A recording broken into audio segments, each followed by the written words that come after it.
I wanted to get a clarification earlier. One of my colleagues asked you, have you seen anti-Muslim protests on campus? I have seen, we have had pro-Israeli demonstrations on campus. No. But just not a protest that was not, against Muslims. No, I have Have you not seen one against Arabs? No, I have not. Have you seen one against Palestinians? No, I have not. Have you seen one against Jewish people? You guys know the drill by now.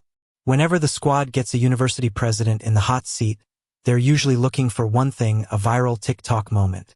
They want the deer in headlights look. They want the stumble.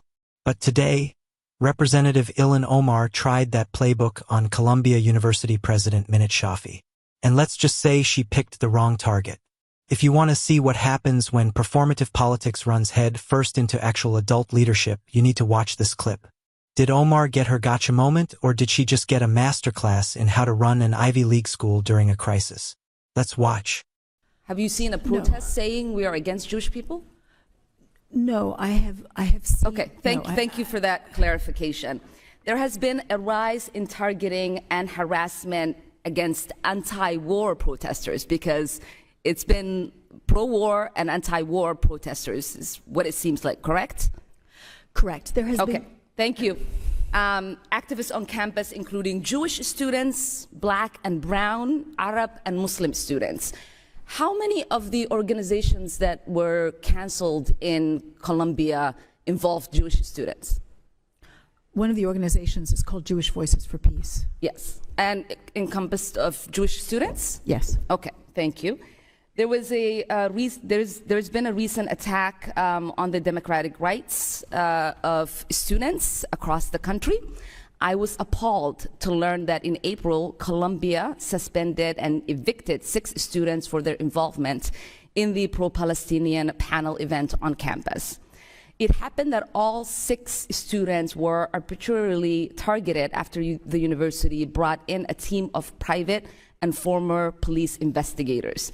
These investigators harassed, intimidated Palestinian students at their homes, demanding to see students' private text messages and sent threatening emails to the leaders of those pro-Palestinian groups. I would like to ask you to speak a little bit more to this situation and ask you if you guys have utilized private former police investigators before, or is this the first time? So this was a very serious case. We had students who, on an online If you could shorten your answer, that would be really appreciated. Of course, who invited people who were inciting violence, and that is unacceptable. And so we needed to get to the bottom of it, and so that's why we brought private investigators along with notifying the FBI. How secure were you, these students that you evicted and suspended were involved? Did you do any investigation? Was there a hearing? They refused to cooperate with the investigation, and so until they do so, they are suspended. Okay, thank you. And then in January, there was an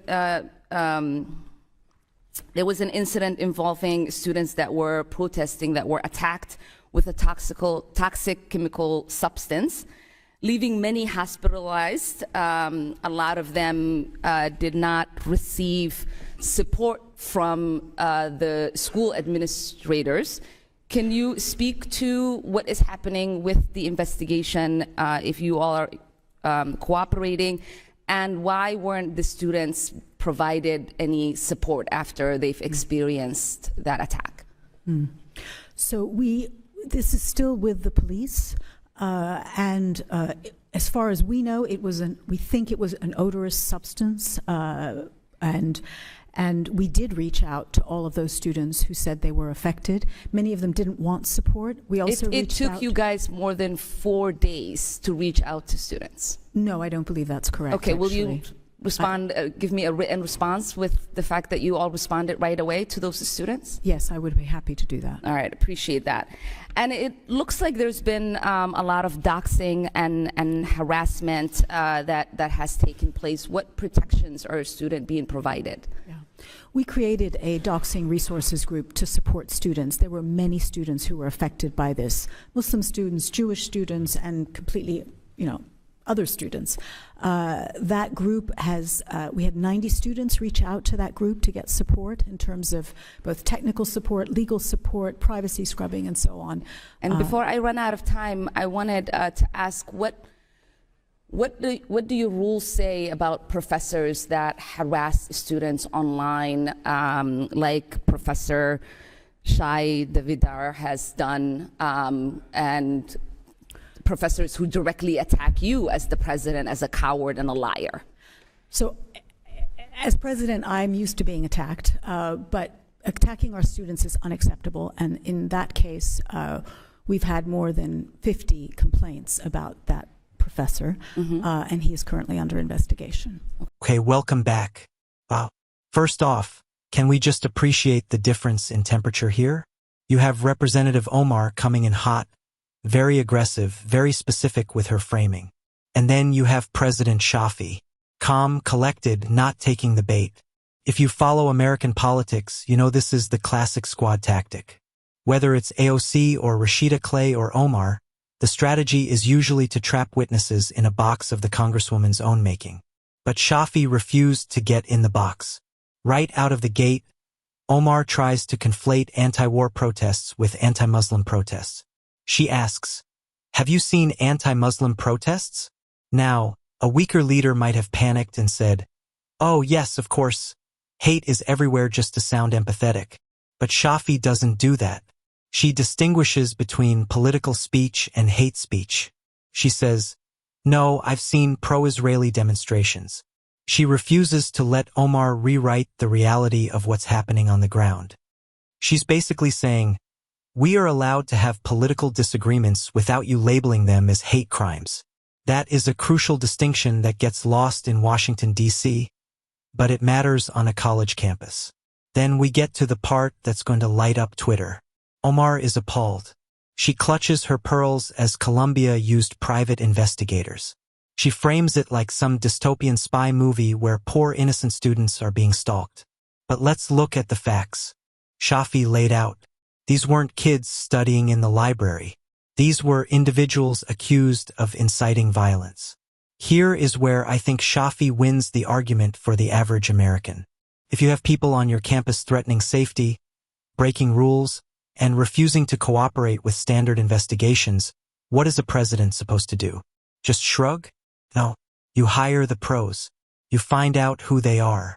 You keep the other 30,000 students safe. Omar tries to frame accountability as harassment. Shafi rightly reframes it as safety. If you break the rules and threaten people, you don't get to hide behind anonymity. That's not harassment. That's law and order. Finally, the ending. This was the mic drop moment for me. Omar brings up Professor Shai Davidai, a vocal pro-Israel professor. She's clearly trying to paint Shafi as biased, implying, oh, you punish the pro-Palestinian kids, but you let the pro-Israel professor run wild. And what does Shafi say? She doesn't defend him. She doesn't dodge.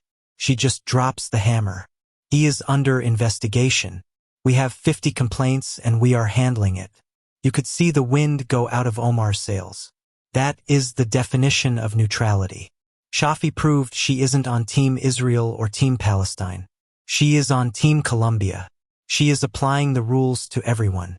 Tenure professors included. Look, the squad is great at generating sound bites.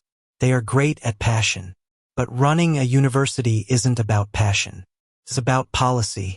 Minus Shafi showed up today not as a politician, but as an administrator who actually knows what she's doing. She didn't crumble. She didn't apologize for keeping her campus safe. And she didn't let a congresswoman dictate the narrative. In a room full of people screaming for attention, the most powerful person was the one speaking softly. Let me know in the comments. Do you think the use of private investigators was too far, or was it necessary to stop the violence?